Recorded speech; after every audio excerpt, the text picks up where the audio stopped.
সদর থানায় এসেছি একটি এফআইআর দেওয়ার জন্য। এবং আপনারা কিছুদিন পূর্বে দেখেছিলেন যে ফয়জুদ্দিন মজুমদার নামের এক ব্যক্তি প্রকাশ্যে সোশ্যাল মিডিয়ার মাধ্যমে আমাদের হিন্দু মা বোনদের উদ্দেশ্যে কুমন্তব্য করেছিল। এমন কুমন্তব্য ছিল তা মুখে প্রকাশ করা সম্ভব নয়। সরাসরি হিন্দু মা বোনদেরকে ওর সাথে কুকর্ম করার জন্য সে প্রস্তাব দিয়েছিল এবং তাছাড়াও আমাদের দাস সমাজ নিয়ে এবং হিন্দু সমাজকে কাফির বলেছিল। আমরা তার পরিপ্রেক্ষিতে একটি এফআইআর করেছিলাম শিলচর সদর থানায়। কিন্তু দুঃখের বিষয় হলো আজ অবধি এই আসামি খোলা মাঠে ঘুরছে এবং আজ পর্যন্ত তাকে অ্যারেস্ট করা সম্ভব হয়নি।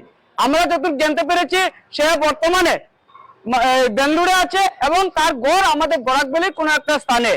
এবং আজ আমরা ইতিমধ্যে আবার দেখলাম সে সোশ্যাল মিডিয়ার মাধ্যমে মাংস ভক্ষণ করার সে নিজে ভক্ষণ করছে এবং ভক্ষণ করে উপদেশ দিচ্ছে আমাদের কাছাড়ের মুসলমান সমাজকে। সে বলছে যে আমাদের পেস্কার জাঙ্গাল, সুনাই রোড, কাবুগঞ্জ, দলাই, বাগা ইত্যাদি অঞ্চলের যারা মুসলমানরা রয়েছে আগামী শুক্রবারে ওপেনলি দুটা করে হত্যা করার জন্য সে বলে যাচ্ছে সোশ্যাল মিডিয়ার মাধ্যমে। এবং আমরা বলতে চাই আজকের এই বৃহত্তর হিন্দু সমাজের মধ্যে এবং বৃহত্তর ভারতবর্ষের মধ্যে একটা হিন্দুত্বের জোয়ার ভেসে উঠেছে এবং এই জোয়ারের মধ্যে সে এই ধরনের মন্তব্য করছে এবং এত টাইম ধরে সে খোলা মাঠে করছে তা কিভাবে সম্ভব।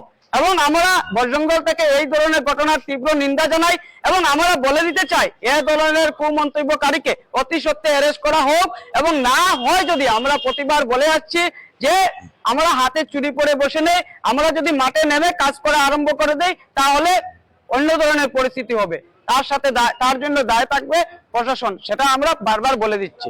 21 সালে আসাম ক্যাটেল প্রিজার্ভেশন অ্যাক্ট যা আমাদের মাননীয় মুখ্যমন্ত্রী লাগু করেছিলেন, আমরা এই আইনটা জানি যে মন্দিরের 5 কিলোমিটার ভিতরে এবং হিন্দু বহুল এরিয়ায় গোহত্যা হবে না, গোহত্যা বন্ধ, আমরা এতটুকু জানি।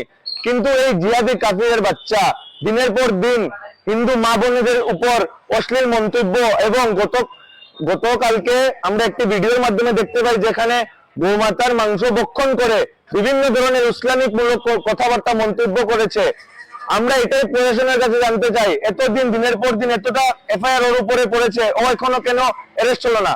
আমরা এটাই আমাদের দাবি, যদি আগামী 48 ঘন্টার ভিতরে ওর যদি কোনো প্রতিরোধ না করা হয় আগামী দিনে আমরা বৃহত্তর আন্দোলনে নামবো এবং ওর মতন এক জিহাদিকে এনকাউন্টার করার দাবি আমাদের পুলিশ প্রশাসনের কাছে।